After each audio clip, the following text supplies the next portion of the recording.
সামান্য বৃষ্টিতে চট্টগ্রাম শহরের বিভিন্ন এলাকা তলিয়ে যায়। বাংলাদেশের বাণিজ্যিক রাজধানী চট্টগ্রাম, যেখানে প্রতিদিন হাজারো মানুষের জীবন জীবিকা নির্ভর করে, কিন্তু সামান্য বৃষ্টিতে শহরের বিভিন্ন এলাকা পানিতে তলিয়ে যায়। এই জলাবদ্ধতা এখন নগরবাসীর জন্য এক বড় দুর্ভোগে পরিণত হয়েছে। প্রতি বছর বর্ষা মৌসুম এলে চট্টগ্রামের আগ্রাবাদ, হালিশহর, চান্দাগাঁও, বাকলিয়া, মুরাদপুর সহ বিভিন্ন এলাকা পানির নিচে চলে যায়। রাস্তাঘাট অচল হয়ে পড়ে, যানজটে মারাত্মক আকার ধারণ করে, স্কুল কলেজের শিক্ষার্থীরা বিপাকে পড়ে। চট্টগ্রামের জলাবদ্ধতার পেছনে কয়েকটি বড় কারণ লক্ষণীয়। অপরিকল্পিত নগরায়ন, নালা কাল ভরাট করে গড়ে উঠেছে ভবন ও স্থাপনা, যার ফলে পানির স্বাভাবিক প্রবাহ বাধাগ্রস্ত হচ্ছে। ড্রেনের ব্যবস্থা দুর্বলতা, পুরনো ও অপর্যাপ্ত ড্রেনেজ সিস্টেম বৃষ্টির পানি দ্রুত পারাতে ব্যর্থ হচ্ছে।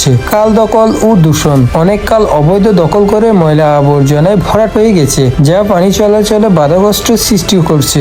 জলবায়ু পরিবর্তন, অল্প সময়ে অতিরিক্ত বৃষ্টিপাত এখন সাধারণ ঘটনা হয়ে দাঁড়িয়েছে, যা পরিস্থিতিকে আরো জটিল করে তুলেছে। যদিও সরকার ও সিটি কর্পোরেশন ইতিমধ্যে বিভিন্ন প্রকল্প গ্রহণ করেছেন, তার মধ্যে কাল পুনর্খনন ও সংস্কার, ড্রেনেজ ব্যবস্থা উন্নয়ন, জলাবদ্ধতা নিরসনে মেগা প্রকল্প বাস্তবায়ন। কিন্তু বিশেষজ্ঞদের মতে শুধু প্রকল্প নিয়ে হবে না, সঠিক পরিকল্পনা, নিয়মিত রক্ষণাবেক্ষণ, দখলমুক্ত খাল, জনসচেতনতা এসব একসাথে বাস্তবায়ন করলে দীর্ঘমেয়াদী সমাধান হবে। চট্টগ্রামের জলাবদ্ধতা শুধু একটি মৌসুমী সমস্যা নয়, এটি নগর ব্যবস্থাপনার একটি বড় সংকেত। এখনই কার্যকর পদক্ষেপ না নিলে ভবিষ্যতে এই সমস্যা আরো ভয়াবহ আকার ধারণ করতে পারে।